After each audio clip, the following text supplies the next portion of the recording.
hello আসসালামু আলাইকুম welcome back to Interious welcome once again আজকের লেসনটা হচ্ছে যে particularly SSC and HSC but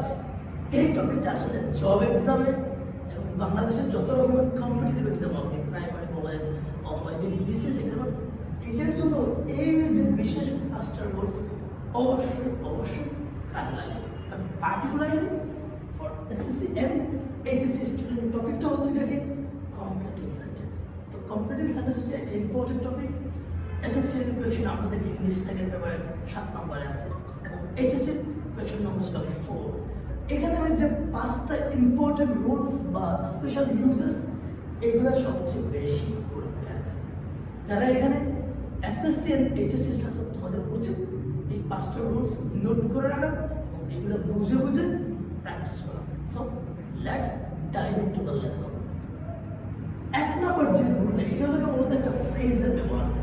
with a view two এটা এত বেশি থাকে এটা দেখবেন আপনি রাইট ফ্রম ভার্বও পাচ্ছেন উইথ এ ভিউ টু এর পরে মানে কি গ্যাপ দেওয়া থাকবে রাইট ফ্রম ভার্বে কি করবে সিম্পলি ব্র্যাকেটের মধ্যে যে ভার্ব থাকবে তার সাথে আইএনজি দিয়ে দিবেন আপনি মার্কস পেয়ে যাচ্ছেন তাহলে উইথ এ ভিউ টু এর পরে নিয়মটা কি আমাদের ভার্বের সাথে আইএনজি দিতে হবে এটা অর্থ দ্বারা উদ্দেশ্য purpose with a view two তাহলে সেন্টেন্সটা এইভাবে থাকবে সাবজেক্ট দেওয়া থাকবে ভার্ব দেওয়া থাকবে এরপরে উইথ এ ভিউ টু তখন আপনাকে কি করতে হবে কিভাবে কমপ্লিট করতে হবে সেন্টেন্সটা ভার্বের সাথে আইএনজি দিয়ে মিনিংফুল কিছু করতে হবে যেমন আমি যদি এক্সাম্পল দিই স্টুডেন্টস ওয়ার্ক হার্ড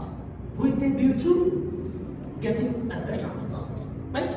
তাহলে আমরা এইভাবে বলতে পারি ঠিক আছে I read English news papers I read English news paper with a view to উদ্দেশ্যটা কি পারপাসটা কি ইমপ্রুভিং ভোকাবুলারি রাইট তাহলে উইথ এ ভিউ টু এর পরে ভার্বের সাথে ING number 2 it is high time এখনই উপযুক্ত সময় মানে এখনই পারফেক্ট সময় মানে অলরেডি লেট হয়ে গেছে আমরা আর দেরি করা যাবে না এটা বুঝাইতে কি বোঝায় ইট ইজ হাই টাইম নিয়মটা কি এরপরে আমাদের এইভাবে কি আমাদের ইনকমপ্লিট অংশ দেওয়া হবে আমাদের এটা কমপ্লিট করতে হবে তাহলে ইট ইজ হাই টাইমের পরে আমরা একটা সাবজেক্ট নিয়ে আসবো এরপরে বারবার পাস করব বি কেয়ারফুল এগুলো যে স্পেশাল ইউজেস আমরা যেভাবে আছে ওইভাবে ইউজ করতে হবে না ইট ইজ হাই টাইমের পরে সাবজেক্ট বারবার কি পাস ফর্ম আমি যদি কিছু এক্সাম্পল দিই it is high time we become serious না বলে বলতে হবে কি we became serious it is high time we changed our approach it is high time we stood against corruption মানে এখনই সময় আমরা দুর্নীতির বিরুদ্ধে দাঁড়াবো right it is high time we changed our society মানে সমাজকে পরিবর্তনের কি এখনই উপযুক্ত সময় সো এটা অনেক লেট হয়ে গেছে পরে নাম্বার 3 এইটা আমরা অনেকে জানি খুব বেশি আসে নো সুনার হেড এইটা দিয়ে আমাদের কি দেওয়া থাকবে এরকম সেন্টেন্স কিন্তু আমরা পাবো প্রচুর পাবো তো নো সুনার হেডের যে রুলটা দেখেন কিভাবে মনে করবেন এখানে হেড আছে তারপরে একটা সাবজেক্ট আসলে এরপরে বাড়বে পাস পাইছে অনেক সময় এই পর্যন্ত দেওয়া থাকবে আপনাকে বাকি অংশ লিখতে হবে তো নো সুনার হেডের ক্ষেত্রে আমাদের একটা কনজাংশন নিয়ে আসবে সেটা হবে কিন্তু দেন এখানে দেনটা কনজাংশন হিসেবে কাজ করবে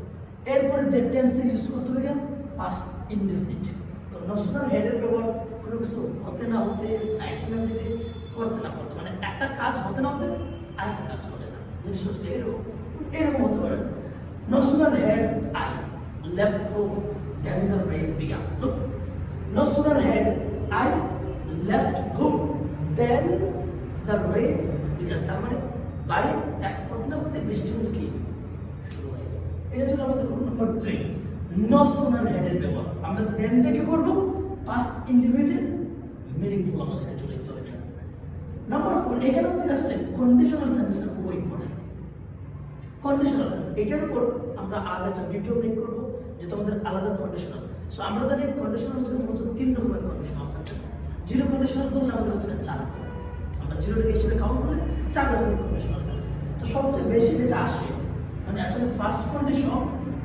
এন্ড থার্ড কন্ডিশন এই তিনটা বেশি করে দেখো first condition and third condition HSC and SSC সবার জন্য বাট বাকিগুলো আমাদের জন্য ইম্পর্টেন্ট সো এটা কিন্তু আমাদের স্পেশাল ইউজেস বা বিশেষ রূপ সো এটার জন্য বাট এটা মনে রাখবেন কন্ডিশনাল সেন্টেন্সগুলো খুবই ইম্পর্টেন্ট এমন হয় এইচএসসিতে 10টার মধ্যে 2 থেকে 3টা কোয়েশ্চেন থাকে conditional sentence and the last one as if and as though এর ব্যবহার আমরা কিন্তু এগুলা ক্লাস 8 থেকে পেয়ে আসতেছি as if as though কোথায় বসে সেন্টেন্সের মাঝখানে বসে এখন তার আগের অংশ ধোয়া থাকবে তোমাকে পরের অংশ কমপ্লিট করতে হবে as if as though অর্থ হচ্ছে যেন যেন মানে কোনো কিছু এইরকম না বাট মনে হয় এটা সে এমন ভাবে কথা বলে বলি না সে এমন ভাবে কথা বলে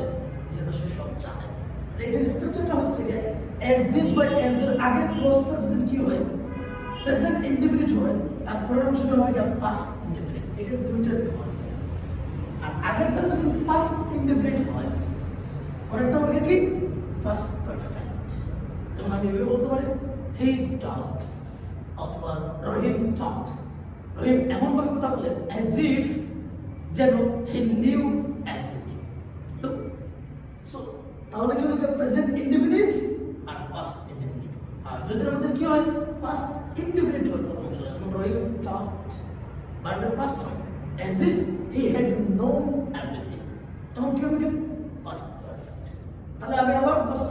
রুলস জাস্ট রিক্যাপ করতেছি খুবই ইউজফুল এক নম্বর যে রুলটা হচ্ছে উইথ দ্য বিউটি এর ব্যবহার এটার অর্থ বোঝার উদ্দেশ্য পারপাস আমাদের নিয়মটা কি মনে রাখতে হবে উইথ দ্য বিউটি এর একটা phrase prepositional phrase with the beauty এর পরে ভালোর সাথে আইএনজি দিয়ে আমরা মিনিংফুল কিছু লিখব ওকে এটা তো ডিপেন্ড করবে কনটেক্সটের উপর আমাকে কি বলা হয়েছে তার উপর ইট ইজ হাই টাইম এখন উপযুক্ত সময় সাবজেক্ট ভার্বের পাস্ট ফর্ম এরপর যে নশনার হেড আমাদের এই পর্যন্ত দেওয়া থাকে দেন দিয়ে আমরা পাস্ট ইনডিফিনিট ইউজ করব এন্ড নাম্বার 4 কন্ডিশনাল সেন্টেন্স গুলো খুবই ইম্পর্টেন্ট কম্পিটিটিভ সেন্টেন্স টাইপের বিষয়ের জন্য and the last one as if as the একই জিনিস এটা দুইটা ব্যবহার সো এই রুলস গুলো খুবই ইম্পর্টেন্ট সবচেয়ে বেশি কিন্তু কোয়েশ্চন এইগুলো থেকে আসে ইভেন যারা সামনে অ্যাডমিশন টেস্ট দেবে তাদের জন্য কিন্তু এই রুলস গুলো ইম্পর্টেন্ট সো এখন থেকে প্রত্যেকের উচিত এগুলো বেশি বেশি করে প্র্যাকটিস করা এবং মাস্টার বাই ফর